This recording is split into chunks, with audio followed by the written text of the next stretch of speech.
This show has allowed all kinds of people to come on. People we agree with, people we don't agree with. Elon Musk took his son X to a press conference. Yes. I've not been a fan of this man's. I don't like how he talks to us. In a courtroom where power and celebrity collide, Whoopi Goldberg stands frozen as the judge's words echo through polished marble halls. A casual quip about Elon Musk's child has seemingly cascaded into consequences no one predicted, least of all the woman whose career was built on speaking the unspoken. As cameras capture her stunned expression, Hollywood insiders whisper a question that would have been unthinkable just days before. Has America's beloved provocateur finally provoked the wrong person? The apparent incident. Morning light cast familiar shadows across the View studio as producers counted down to air. What began as routine daytime television would allegedly transform into the catalyst for an unprecedented collision between old media and new tech royalty. The conversation drifted predictably towards celebrity baby names, that perennial topic where hosts could safely blend humor and mild social commentary. When Elon Musk's uniquely named child entered the discussion, Whoopi reportedly leaned forward with the instinctive timing of a veteran performer. "I did not name the child," she allegedly quipped, her voice carrying that distinctive cadence honed through decades on screen. "And I don't want to hear any more mess about our names, okay?" Studio audience laughter rippled through the moment, seemingly validating what registered as nothing more than passing banter. For those present, the exchange dissolved instantly into the ephemeral stream of daytime discourse. But in our fragmented digital ecosystem, context evaporates in the transfer from television to social media. Within hours, 12-second clips began circulating, the moment extracted from its hour-long container, optimized for maximum emotional response. Each share added interpretive layers the original moment never contained.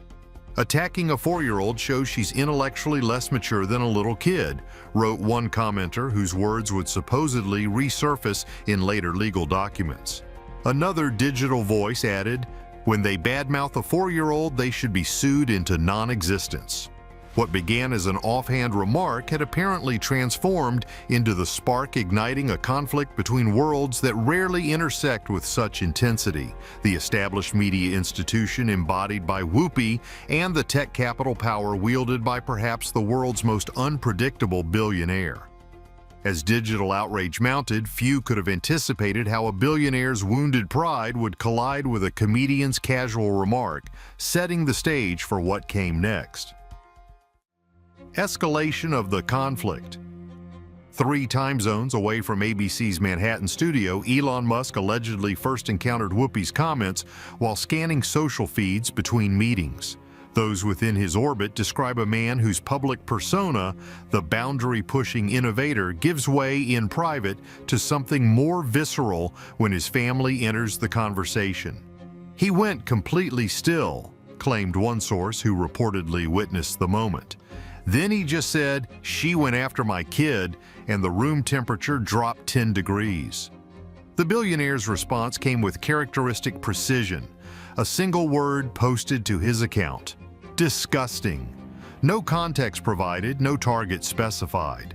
The digital equivalent of a gauntlet thrown, allowing others to project their own interpretations onto his sparse text.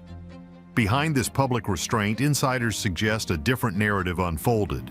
Musk supposedly assembled what one source called his reputation defense team, attorneys specializing not in traditional litigation, but in leveraging legal systems to protect personal brands. When Elon's legal team activates, they don't follow conventional playbooks, explained a tech industry observer familiar with previous disputes. They approach legal conflict with the same disruptive mentality he brings to rocketry. Digital battle lines formed with algorithmic efficiency. Hashtags emerged organically. Team Whoopi competed with #ProtectChildren for trending status.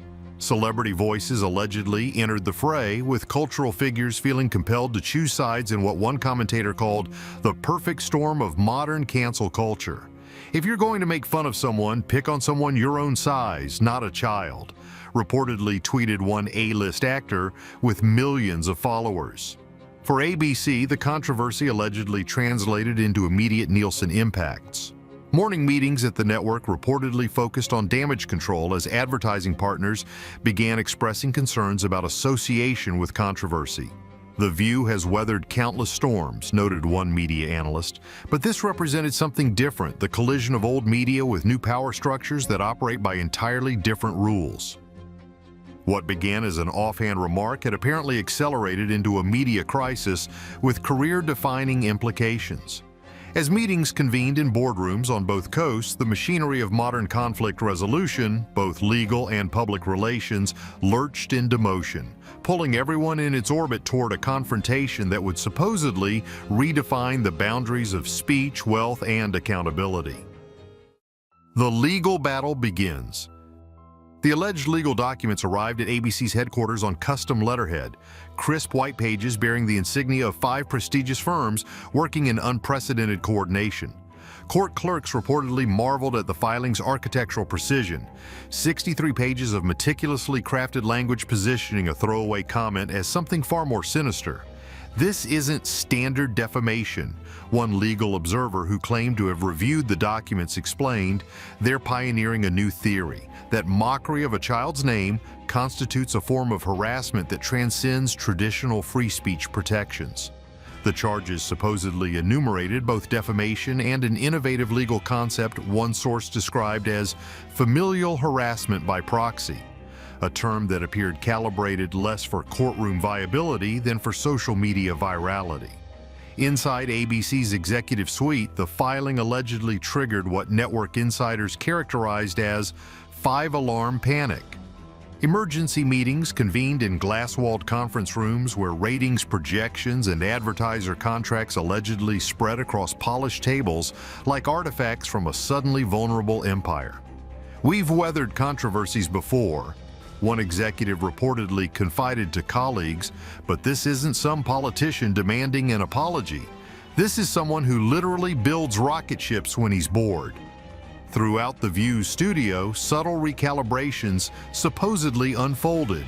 Joy Behar, typically quick to defend her longtime colleague, maintained uncharacteristic silence when asked about the situation by reporters.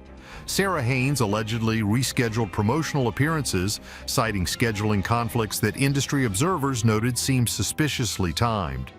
Perhaps most concerning for network leadership, sponsors began expressing discrete concerns. Major brands, those foundations of daytime television economics, reportedly initiated reviews of their contracts, with particular attention to morality clauses and exit options. "It's not about taking sides," one marketing director purportedly explained in an off-record conversation. "It's about brand safety in an era where association with controversy carries quantifiable costs." For ABC, a network built on institutional stability, the situation represented something profoundly destabilizing.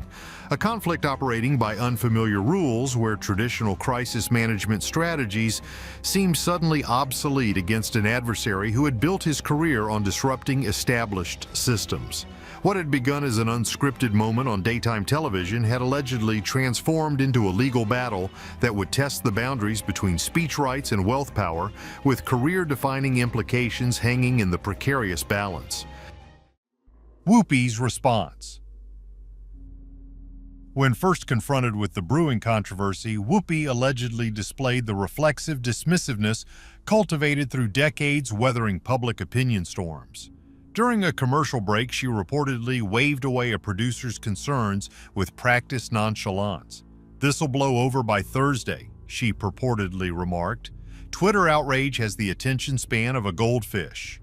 But as digital metrics climbed and legal paperwork materialized, this initial confidence supposedly gave way to a reluctant recognition that the situation had evolved beyond standard celebrity controversy. The following morning's broadcast featured what media observers characterized as a half-hearted acknowledgement. "You know, when you're a certain age, you use words that you know from when you were a kid," she allegedly offered, her body language communicating discomfort with the statement itself. "I should have thought about it a little longer before I said it, but I didn't." This calculated ambiguity, neither full apology nor defiant stance, reportedly satisfied neither side of the growing divide. Behind the cameras, sources described a woman caught between public persona and private recognition of shifting power dynamics. She keeps saying, "I've survived worse," and one production assistant supposedly confided to friends, but privately she's asking questions she's never had to ask before. Can he actually do this to me? In ABC's executive suite, surveillance reportedly showed Whoopi and her personal attorney huddled in intense conversation, their body language revealing a disconnect between the comedian's public confidence and private concern. Meanwhile, the digital ecosystem turned increasingly hostile, comment sections filled with previously unthinkable formulations. Whoopi has become the worst person in the world and Karen by name, Karen by nature, referencing her birth name in pointed critique. What began as standard celebrity criticism had allegedly transformed into something more fundamental, a referendum not just on a single comment, but on perceptions of accountability in an era where traditional fame offered decreasing protection against new forms of power. As pressure mounted from all sides, the space between Whoopi's private self and public persona reportedly narrowed to its thinnest point in her decades-long career. The courtroom drama. Beneath the vaulted ceilings of courtroom 217, the alleged proceedings unfolded like cultural theater. Whoopi reportedly entered in an uncharacteristically conservative navy suit, a calculated visual statement that acknowledged the gravity of her situation. Her legal team huddled close, creating islands of whispered strategy amidst the public scrutiny. Across the aisle, Musk's attorneys arranged documents with surgical precision. The billionaire himself was notably absent, a tactical decision that supposedly emphasized the case's substance over celebrity spectacle. As arguments commenced, competing narratives crystallized. Musk's representatives allegedly framed their case through parental protection, positioning Whoopi's comments as an attack on a defenseless child. "This isn't about celebrity privilege," Musk's lead attorney reportedly argued. "This case asks where society draws boundaries between public figures and their children." Whoopi's team countered by emphasizing context and comedic intent, that no reasonable viewer would interpret her remarks as attacking a child. The judge reportedly interrupted with unexpected directness, looking at Whoopi. "Mocking a child on national television is unacceptable. You must face the consequences of your words." Courtroom observers described Whoopi's gradual transformation throughout the proceedings, her trademark confidence eroding as legal machinery advanced with relentless momentum. When the verdict arrived, 2 years probation, millions in penalties, and a court-ordered public apology, witnesses described her expression as one of naked shock. In that moment, the boundary between public figure and private person supposedly dissolved completely, revealing the human cost behind the headlines. As Whoopi exited the courthouse, cameras captured what one observer called the face of someone whose reality had fundamentally shifted. The supposed punishment, particularly its financial scale, allegedly shocked even industry veterans accustomed to high-profile settlements. Within hours, ABC executives reportedly gathered in emergency conclave. "The network is clearly in damage control mode," noted one entertainment analyst, as rumors of contingency planning leaked from inside sources. "Effective immediately, I am suspending Whoopi Goldberg," ABC's president supposedly announced, a statement that ricocheted through Hollywood's ecosystem. Production companies quietly postponed projects bearing Whoopi's name while fellow celebrities navigated the precarious terrain between solidarity and self-preservation. Meanwhile, Musk reportedly acknowledged the verdict with characteristic digital economy, a simple checkmark posted without commentary, allowing supporters to project their own interpretations onto the symbol. The case supposedly transformed into something larger than its participants, a referendum on power dynamics between traditional media institutions and tech capital forces that operate by different rules and metrics. As ripples spread through entertainment boardrooms, executives quietly asked, "Who might be next?" The fabricated narrative, anatomy of digital deception. The courtroom doors never opened. The legal papers were never filed. The tears were never shed. In reality, there was no lawsuit filed by Elon Musk against Whoopi Goldberg or ABC's The View. No multi-million-dollar judgment was rendered. No probation was ordered. The entire narrative, from initial comment to dramatic courtroom conclusion, exists only in the architecture of digital misinformation. PolitiFact investigated similar claims about Musk suing Goldberg and found them baseless. This claim originated on a self-described satire site. Their fact check concluded, rating the claim as false. Reuters fact check reached similar conclusions after examining viral posts. A satirical story about Twitter CEO Elon Musk filing a lawsuit against Whoopi Goldberg, host of ABC's The View, appears to have been taken seriously by some users online. The narrative first emerged on a website called SpaceX Mania, where it carried an explicit satire label. The site includes a disclaimer that it does not make any warranties about the completeness, reliability, and accuracy of its content. From there, the fiction migrated across platforms, losing its satirical context with each transfer. Online, the fictional lawsuit amount even transformed from $60 million in earlier versions to $70 million in later iterations. When contacted by fact-checkers, representatives for both Musk and The View did not corroborate any such lawsuit. No court filings exist. No legal proceedings ever commenced. What began as clearly labeled fiction transformed into perceived reality through a game of digital telephone. Both Musk and Goldberg occupy distinct places in our cultural imagination, making their fictional collision feel plausible. The story incorporated just enough factual elements to create a scaffolding for belief. Whoopi does host The View. Her birth name is indeed Karen Johnson. Musk does have a child known publicly as X. By framing the conflict around a child and celebrity comeuppance, the narrative created emotional resonance that bypassed critical thinking for many readers. Headlines optimized for clicks rather than accuracy, while algorithms amplified engagement metrics over truth values. In this fractured information landscape, even clearly labeled fiction can metamorphose into something that feels true. The story spreads not through deliberate deception, but through the cumulative effect of how information moves through digital spaces, picking up emotional momentum while shedding critical context. The case of Whoopi versus Musk never happened. No judge rendered a verdict. No careers were threatened. Yet for those who encountered the story stripped of its satirical origins, the emotional impact felt entirely real, a testament to how our digital ecosystem can transform fiction into perceived fact, one share at a time. Whoopi's obsession with Elon.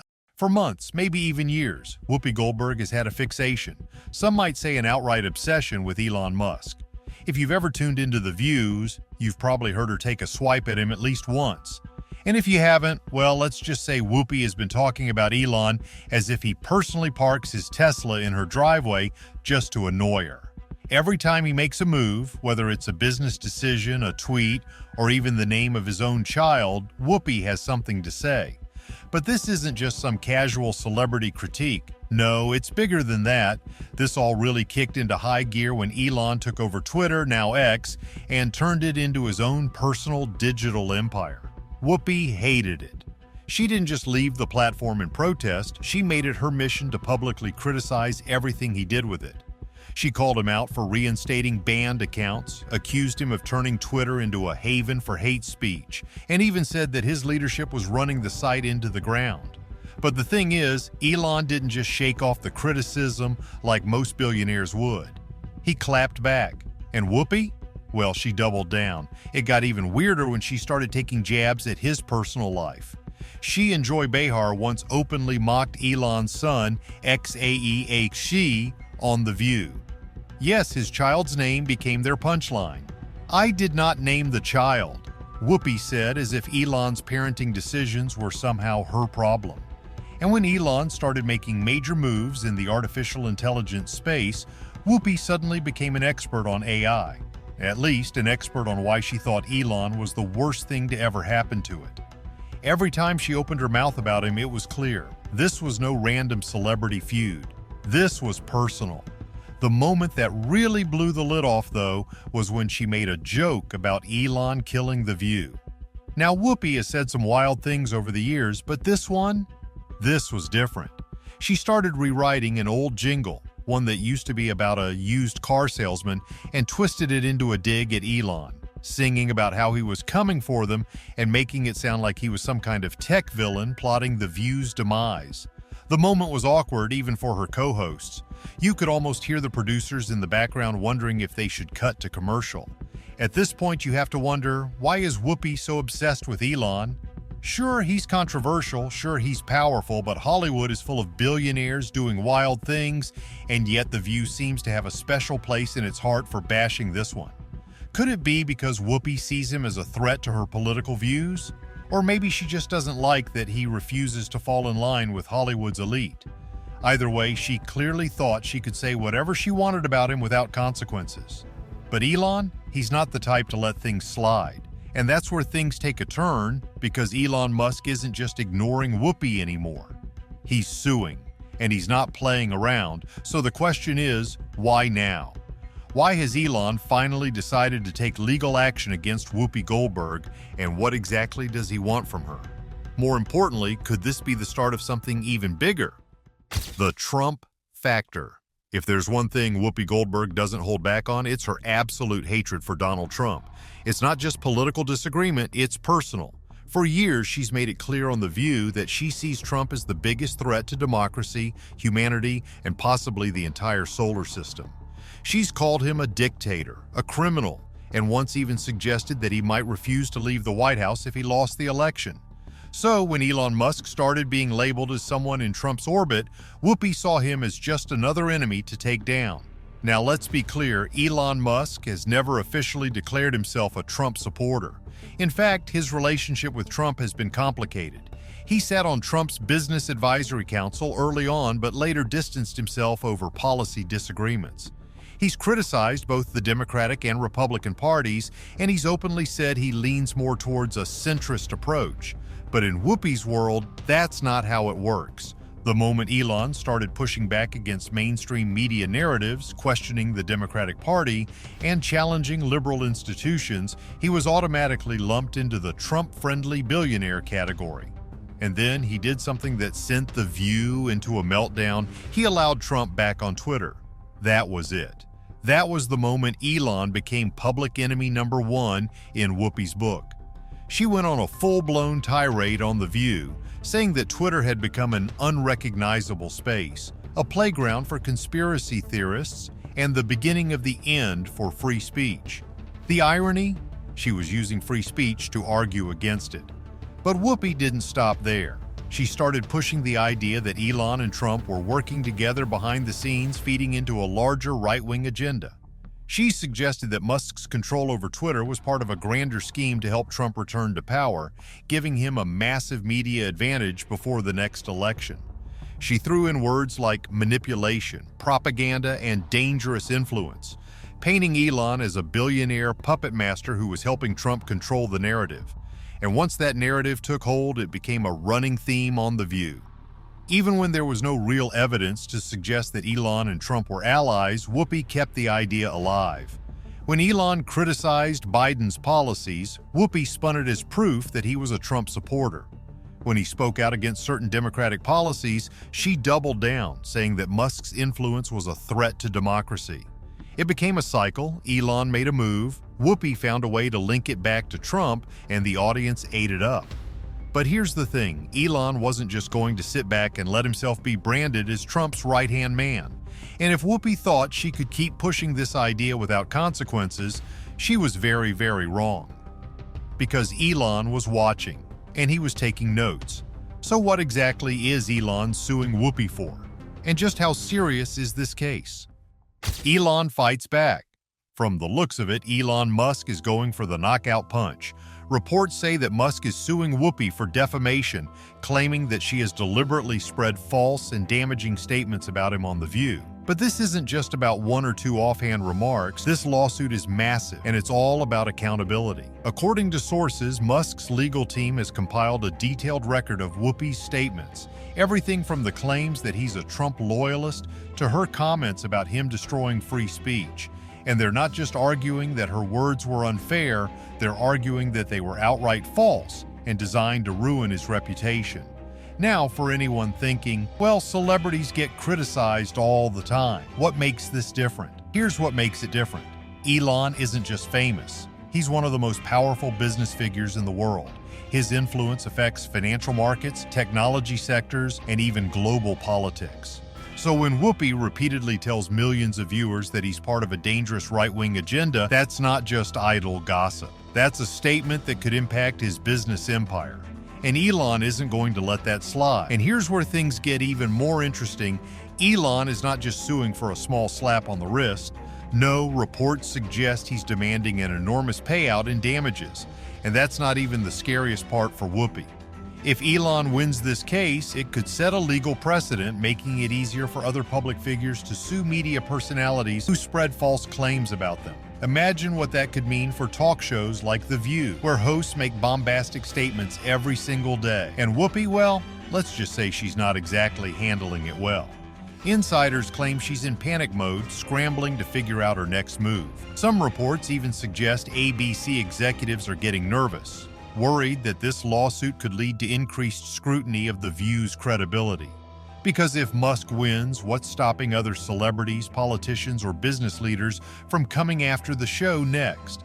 And here's where things get even wilder. This might not be the only lawsuit Elon is planning, because if there's one thing we've learned about Musk, it's that when he starts something, he doesn't stop until he's finished. Which begs the question, could Whoopi just be the first domino to fall in a much bigger legal battle? And if so, who's next on Elon's list? A new era of accountability. Whoopi Goldberg is no stranger to controversy. In fact, some would say she thrives on it. But this time, things feel different. This isn't just another on-air argument or a heated exchange that gets forgotten after the next commercial break. This is a lawsuit, one backed by one of the most powerful men in the world, with enough money and influence to drag this case into the spotlight and keep it there. And as much as Whoopi might want to brush this off as just another feud, the implications stretch far beyond her or even The View. For years, talk shows like The View have operated with a certain level of immunity. Hosts can say whatever they want about public figures, twisting words, pushing narratives, making bold claims without worrying too much about the consequences. It's all under the guise of opinion, even when those opinions start to sound an awful lot like facts. But Elon Musk is now challenging that entire dynamic, and that's where things get messy.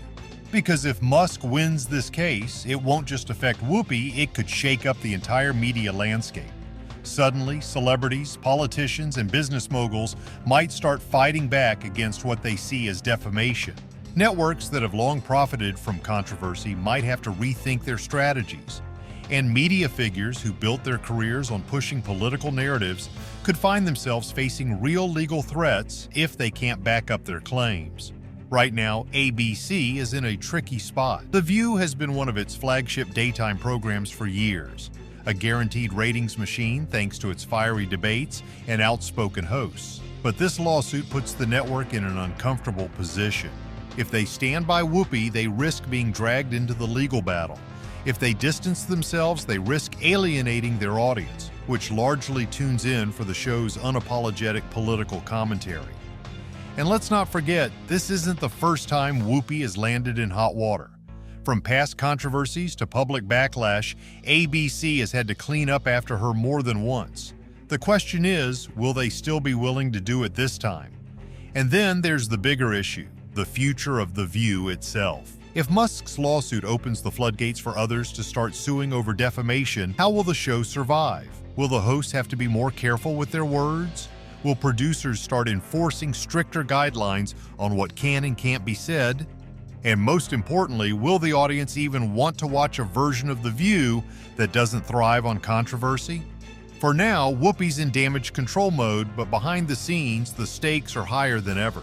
Because if this case plays out the way Musk wants it to, it won't just be Whoopi who has to answer for her words, it could be the entire industry. And there you have it, the Elon Musk versus Whoopi Goldberg showdown is in full swing, and this one's bigger than just a celebrity spat.